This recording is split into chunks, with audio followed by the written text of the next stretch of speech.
Hello. I really should be trying to go to bed right now, but I feel like this is the only time I'm gonna get a chance to record anything because I'm never no one. I never ever have time alone, which is really crazy because I don't really do that much. Pretty much the only thing that's consistent in my life is volunteering with volunteering at the library twice a week, with the exception of like special events. And somehow I can never find just a few minutes of time to be able to just record. It's very, very irritating. I'm still reading, and this got hoisted on me. I walked in the volunteer today, and one of the librarians said you should read this, and it's like 900 pages. So we'll see. But so far, it's very well written, and I've read tons of other books, but I don't know. I don't know. I don't know how other people can talk about books and it's so exciting, and when I talk about it, I'm just droning on. But I think it's just because I'm just not used to vlogging anymore. It just doesn't feel natural. I had gotten to the point years ago that it felt natural, and it doesn't feel natural anymore. So I'm trying to just get back into it. This is probably my favorite color that I've had in such a long time. I used Manic Panic's Atomic Turquoise. It came out a little green, a little more green on me, just because my hair was yellow um, instead of platinum.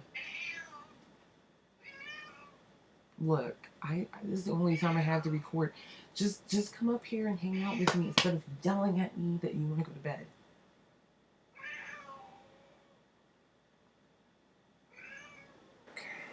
I turned the main light off in the room, hoping that maybe Thursday will calm down a little bit because she wants me to go to bed, but I never have time to record.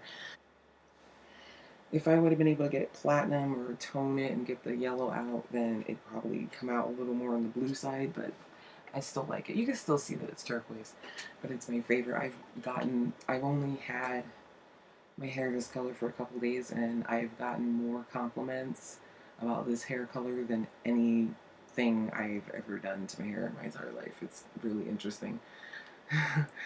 But because there's so many things I record that I don't upload because I figure out they're useless. But this is my first attempt at writing in many, many years. I started this, I think, in August. And mostly it's journaling, but the problem is, and I don't know why this is, even though these are supposed to be journals and it's supposed to be, it doesn't, it comes out very prosy, which actually annoys me because I'm not doing it on purpose. I'm not writing like this on purpose. It just, you know, there's just a difference between the way I speak and the way I write, I guess. But it wasn't always like this. But I originally just started journaling just to journal, just to get things off my chest. But I decided to make into a project, and the project is called Shut Up. And the reason why it's called that, I'm not telling anybody else to shut up, and I'm not telling myself to shut up. It is just me journaling about all the various ways in the past 7 years that I've had problems communicating, that I've felt that people weren't listening to my story, people were calling me a liar, how I felt scared to tell my story, and I still feel scared to tell my story, how I was villainized for trying to use my voice, how my brain, how everything seems to be different, my thought process seems to be different, and I don't know why, and I don't know if it's because of the medication, I don't know if it was because that weird thing that happened, the quasi semi-stroke back in 2010 or whenever that was. But it just seems like I'm not the same. It just seems like there's a part of my brain that's brain dead. I don't know. I can't explain the feeling. I don't know what it is, but it causes me to feel like it's just I don't speak the same. I don't write the same. My fears that I will never be able to write again the way I want to, but a lot of it is my own way of trying to deal with my trauma. The one of the things that the trauma one of the things that it caused was trust issues, because besides the actual issue with being in an abusive relationship, it was also the way the command treated the situation, the way the Department of Defense treats people who have PTSD, if they can get away with it, the way the military has been known to cover up sexual assault, and how they have been unfortunately known to treat victims of sexual assault and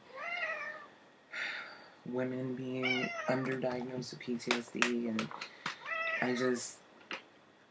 the way I was villainized when all I was doing for asking help, and I thought I was doing the right thing, when I tried to explain what was happening in my marriage. Because you're taught as a kid to always be honest. And of course you learn as an adult that honesty isn't always the best policy. But I think this was, the whole thing that happened in the military was the first seriously major tragic thing that happened in my life from telling the truth. And it just rocked my world, because I didn't do anything wrong. Why was I punished for telling the truth? Why am I still punished for telling the truth? And it really not only affected the way I see people, and it affected how, my trust for human beings, but it also affected the way I communicate, because there's always that thought in the back of my head that I shouldn't talk to people. And the other issue is that I have a very seriously out of proportion, very strong emotional response to being called a liar, or feeling that way, that I'm being called a liar. Now, no one likes to be called a liar, but ever since that whole situation happened, between the way the command treated me when I tried to get help, and the way and also the way my ex-husband treated me, with him having, serious delusional jealousy, and me constantly being accused of infidelity, over and over and over and over again. If someone doesn't believe what I'm saying, or it could be it could be someone flat out accusing me of lying, or it could be miscommunication, which happens a lot, unfortunately, where mistake a meaning.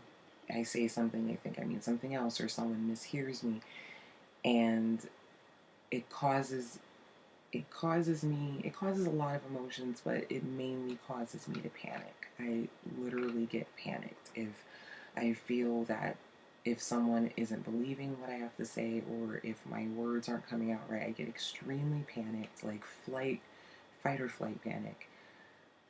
And not only that, but depending on the situation, I can also get extremely angry, like out of proportion angry. Just almost violent, which can happen with people. You can get some. Not only can you get really angry with bipolar disorder stemming from depression, but you can get very horrifically angry with PTSD, especially, and it just comes out. And I get very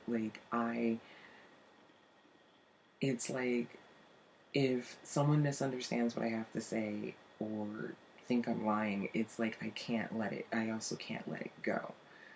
It's like there's this part of me that says, no, you have to correct the situation.